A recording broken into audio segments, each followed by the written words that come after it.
দিন না, কদিন কিছু খাইনি, কিছু কিনে খাবো। ও বাবু, বাবু, বাবু দুটো পয়সা দিন না বাবু, কদিন কিছু খাইনি, কিছু কিনে খাবো। বাবু, ও বাবু। কোথায় গেল রে বাবা?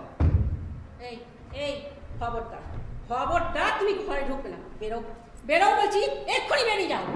বউ বউ আদি খেতা যত সব।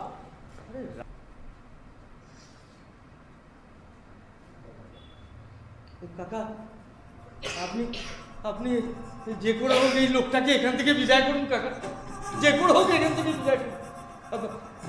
আপনি এখান থেকে, ও কাকা, আমি কিন্তু বাড়িতে নেই। হ্যাঁ, আমি কিন্তু বাড়িতে নেই।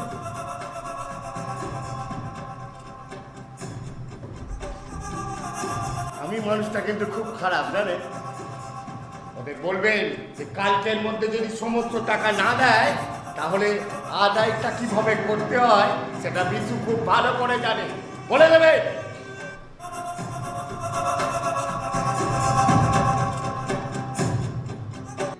টাকা পয়সা যা ছিল সব ঢেলে দিল বাপের চিকিৎসা, কিন্তু তাতেও কুলোলো না।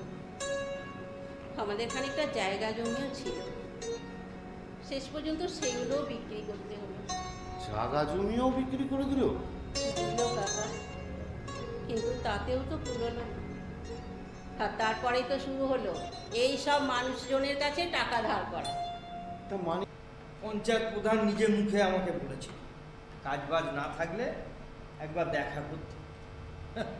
তা কি হলো, কাজ কি পেলে? তা দেখাই পেলাম না, ঘন্টা ঘন্টা বসে চলে এলো। কি যেন মিটিং চলছিল। না, আমি কি পাগল নাকি? আর এইসব এসব কথা কেউ কি কাউকে বলে নাকি? আমার তো বরং এই তোমায় নিয়েই চিন্তা বেশি। তোমার তো আবার মাথায় বুদ্ধি শুদ্ধি একটু কমই আছে।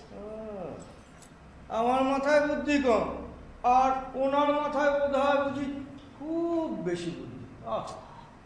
তুমি এমন করে বলছো কেন? আরে ঘরে এতগুলো টাকা, ভয় করে না বলো? কিসের ভয়? হ্যাঁ, আমরা চুরি করেছি না ডাকাতি করেছি যে ভয় করবে? হ্যাঁ, আমি কাউকে ভয় করি না। আজ যে রাজা ধীরা, কাল সে ভিক্ষা যায়, কাহারো সমান নাহি যায়। কে কে ওখানে? আমি আমি বাবাজি, আমি এই অন্ধকারে আপনি কি করছেন চাচা ওখানে? এই ঘরের মধ্যে ভীষণ ঘুমল লাগছিল বাবাজি, তাই তাই একটু ফাঁকে ঘোরাঘুরি করছি আর কি। চাচা, আপনাকে একটা কথা জিজ্ঞাসা করব। এত বড় একটা কথা তুমি আমাকে বলতে পারলে? কি হয়েছে? কি হয়েছে? এই মেয়ে মানুষের না এত রাগ ভালো না, জানো তো? ও, এখন তো আমার কোনো কিছুই তোমার ভালো লাগবে না। টাকা পয়সা হয়েছে কি? টাকা পয়সা হলে এই পুরুষ মানুষের চরিত্র ঠিক থাকে না। আর তুমি তো ঘাটে যাওয়ার সময় হলো পারলে একটা বিয়ে করবে। কি? আমার চরিত্র খারাপ না? আমার চরিত্র খারাপ, আর তোমার চরিত্র বলা বুঝি খুব ভালো আছে, খুব ভালো আছে। হ্যাঁ, গহনার কথা বলনি? গহনার কথা শুনে তো একদম জিভ দিয়ে লোল পড়ছে। হ্যাঁ, গহনা লাগবে, গা ভর্তি। হ্যাঁ, আবার দাস দাস, গতরে ব্যথা হয়েছে, দাস দাসই লাগবে বলনি? তুমি বলনি? যাবো না আমি শহরে, আমি বেশ বুঝতে পারছি। ওই শহরে গিয়ে তুমি আর একটা বিয়ে করবে। করলাম করলাম, বেশ করবো। তোকে শহরে যেতে হবে না, তোকে শহরে যেতে হবে না। এই সারা মেয়ে মানুষ না, মেয়ে মানুষ কি আর সাধে বলে? সারা একটু কিছু পেয়েছে,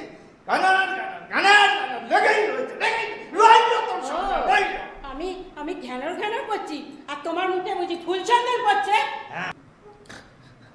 ওপরওয়ালার ডাক এলে তো খালি হাতেই যেতে হবে, তাই তাই খালি হাতেই চললাম। আপনাকে আপনাকে আটকে রাখার ক্ষমতা হয়তো আমাদের নেই। যদি থাকতো বলতাম বলতাম আপনি কোথাও যাবেন না, আপনি আমাদের সঙ্গেই থেকে যান। মা, দাদু ভাইকে না দেখার বড় ইচ্ছা ছিল। থেকে যাই না আমি, এগো এগো ওগো, তুমি ওইখানে দাঁড়িয়ে আছো কেন? মানুষটাকে আর কষ্ট দিও না গো, মানুষটা যে বড় দুঃখী। এসো এসো, দেখো কাকা আমাদের সঙ্গে থাকতে চাইছে। এসো তুমি, কাকাকে নিয়ে যাও ভেতরে। আমরা আজ থেকে আমরা একসাথে থাকবো। যাও। না, আমি এই গ্রামেরই ছেলে। সত্য সত্য সত্য? ও হ্যাঁ হ্যাঁ সত্য। তা ওই গলাটা তো ঠিক সত্যের মতোই লাগছে বটে। তা বাবা, তুই বাবা মরলি কবে? মরি নাই গো, মরি নাই। পড়ে গেছি গো চাচা, পড়ে গেছি। পড়ে গেছি? পড়ার আর জায়গা পেলি না? পড়বি তো পর গিয়ে একবারে ওই ওই কোম্পানির খোঁড়া গর্তের মধ্যে। আমি হলাম গিয়ে একটা বুড়ো হাবড়া মানুষ, আর আমি এসেছি এই বাজি করতে। আমি একটা ঘাটের মরা, আর তুই হলি কিনা গিয়ে একটা ওই জোয়ান মরদ। তা তুই কি করতে এখানে ঢুকলি রে? মরতে? একটা বড় বিপদ হয়ে গেছে দিদিমণি, একটা বিপদ হয়ে গেছে। বিপদ? হ্যাঁ সারা পৃথিবী জুড়েই তো বিপদ। হ্যাঁ। কোথায় বিপদ? কি বিপদ? কেন বিপদ? কেমন বিপদ? বলছিলাম দিদিমণি, ওই গর্তের মধ্যে একজন পড়ে গেছে দিদিমণি। গর্ত? হ্যাঁ। কোথায় গর্ত? কি গর্ত? কেন গর্ত? কেমন গর্ত? এই যে দিদিমণি, এইখানে দিদিমণি গর্তটা, এইখানে এইখানে দেখেন দিদিমণি, এইখানে। বাবু একটা বড় বিপদ হয়ে গেছে, বাবু বড় বিপদ হয়ে গেছে। বাবু বিপদ? হ্যাঁ বাবু বিপদ। বিপদে মনে রক্ষা করো, এই নহে মোর প্রার্থনা। ও, বিপদে যেন না করি ভয়। তা কি হয়েছে ভাই? এই গর্তের মধ্যে একজন হেরিয়ে গেছে বাবু। গর্ত? হ্যাঁ হ্যাঁ গর্ত গর্ত গর্ত? গর্তের মধ্যে। মা, গর্ত গর্ত একদম আমার থিমের সাথে মিলে যাচ্ছে। কিসের সঙ্গে মিলে যাচ্ছে বাবু? Theme theme. ও ঠিক। আরে আমি তো ওই গর্তের ওপরই একটা লেটেস্ট কবিতার সিরিজ লিখছি। ও, সর্বনাশ বলে সর্বনাশ। কতজনকে বললাম বাবু, কেউ একবারও হাতটা বাড়ালো না, ঝুঁকে দেখলো না পর্যন্ত। আর পুলিশ বাবা তুমি খুব ভালো। পুলিশ বাবা তুমি একটু ওকে তুলে দেখো, একটু হাতটা বাড়াও না, ওকে একটু তোলার ব্যবস্থা করো পুলিশ বাবা। হ্যাঁ हम क्या करो? तुम पगला का होगा? तुमको मालूम नहीं है कि हमारा ड्यूटी ना हुई है, ये रेस्क्यू वाले का ड्यूटी है। जाओ जाकर उनका बोलो, जो करेगा वही क्या करेगा, जाओ। তাহলে এই ছেলেটা গর্তের মধ্যে পড়ে থাকবে পুলিশ বাবা। নমস্কার, আহা কি আর চ্যানেলে আপনাদের স্বাগত। এই মুহূর্তে সবচেয়ে গুরুত্বপূর্ণ খবর। আজ ভোর রাতে নবগ্রাম অঞ্চলে একজন বহুজাগতিক সংস্থার খোঁড়া গর্তে একজন যুবক দুর্ভাগ্যজনকভাবে পড়ে। আপনারা জানেন জমিটি কিছুদিন যাবৎ অধিকৃত হয়েছিল এবং নির্মাণ কার্য দ্রুতগতিতে সম্পন্ন হচ্ছিল। এই ঘটনাটিকে নিয়ে এলাকায় যথেষ্ট চাঞ্চল্য ছড়িয়ে পড়ে, যদিও যুবকটিকে এখনও উদ্ধার করা সম্ভব হয়নি। বাবু সত্য মরে নাই বাবু, সত্য মরে নাই।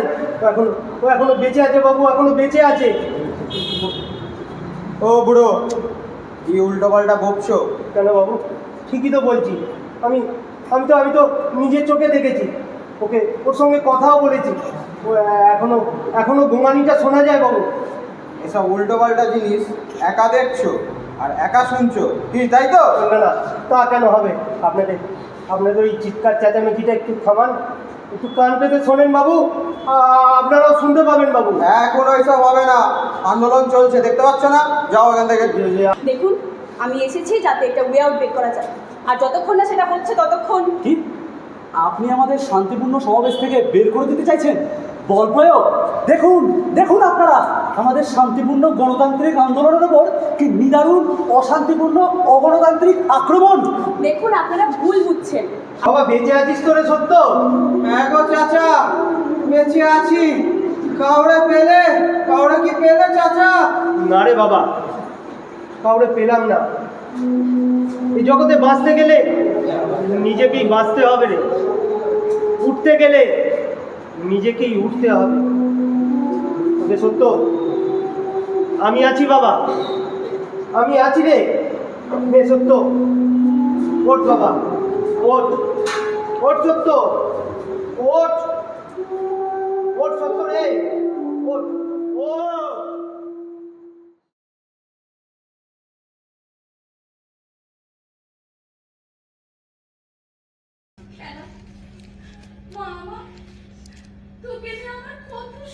ছিল, সব স্বপ্ন আমার চুরমার হয়ে গেল। তোর দুঃখ আমি বুঝি মা, আমি বুঝি। খেলা সন্ধ্যা, এসো এসো, বসো। না গো মাসিমা, এখন কি বসবার সময়? এসেছিলুম তোমার গাছের দুটি তুলসী পাতা নিতে। আজ বৃহস্পতিবার কি না? ঠিক আছে, তুমি বসো বৌদি, আমি এনে দিচ্ছি। কাপড়টা ছেড়ে পাতা তুলে গেছো। ওকে বলতে হবে না। আচ্ছা, তোমার এই ভাইজি বাপমা কোথায় থাকে? বীরভূমে। এখানে পড়তে এসে, তাই না? হ্যাঁ, কলেজে পড়ে। ও, সে জানি জানি। কি করবে না করবে যা তা জানা তো আমার দরকার নেই। নিশ্চয়ই দরকার আছে মা। পুরুষদের নিয়ে ঘুরবে তো পুরুষের সামনে ঘর করো, একা থাকার ভান করে কেন? তুমি কিন্তু আমার পরিষ্কার জিজ্ঞাসা করো না। তুই থাম খেলা। না গো মাসিমা, খেলা খারাপ কিছু বলেনি। একলা থাকা মেয়েদের চরিত্রে ঠিক থাকে। চরিত্রে ঠিক নেই বলেই তো স্বামীকে ছেড়ে এখানে এসেছি। ঘাট থেকে টুকটুকে জল খাচ্ছি। স্বামী ছেড়ে এসেছে, সে খবরও জোগাড় করেছো? করেছি। তোমাদের সাথে 3 বছরের মধ্যে আমি 5টি বাড়ি ছাড়তে বাধ্য হলাম। আপনারা আমাকে থাকতে দিয়েছেন, আমি কৃতজ্ঞ। এখনো পর্যন্ত আমার কোনো অসুবিধাই হয়নি। বরং আমি পেয়েছি আপনার মতন এক মাসিমাকে, ঝিনুকের মতন এক মিষ্টি বোনকে। হ্যাঁ, সেটা ভালো করেই বুঝতে পারছি। নইলে যে জামাইবাবু তোকে বাপের বাড়ি আসতেই দেয় না, কোনো অধিকারই তোর মেনে নেয় না, সেই জামাইবাবু যখন তোকে এখানে আসার অনুমতি দেয় না, তখন তো বুঝতেই হয় এর পেছনে নিশ্চয়ই কোনো মন্ত্র আছে। সামান্য কটা নোংরা চিঠির জন্য তুমি এইভাবে হেরে যাবে জানি? দেখি তো কে তোমাকে কত চিঠি দেয়। আমি পাহাড়ে থাকবো, আমি সারাদিন পাহাড়ে থাকবো। দাদা, তুমি এ কথা বলছো? মা, এসব কি হচ্ছে গো? চুপ, একদম চুপ।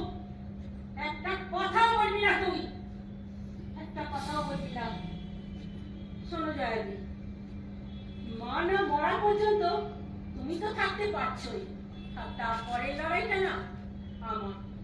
এই মর্যাদা বোধহীন এক কলের পুতুলের অধিকার চাওয়া আর তোমার অধিকার বোধ, এই দুটোর মধ্যে যে অনেক তফাৎ জয়াদি। তাই শেষ পর্যন্ত আমি লড়বো। আমি তোমার পাশে আছি জয়াদি, আমি তোমার পাশে আছি। তুমি দেখো, শেষ পর্যন্ত আমি তোমার পাশে থাকবো। তুমি যেও না জয়াদি, তুমি কোথাও যেও না। তুমি এখানেই থাকবে, তুমি এখানেই থাকবে। হ্যাঁ, তুমি এখানেই থাকবে।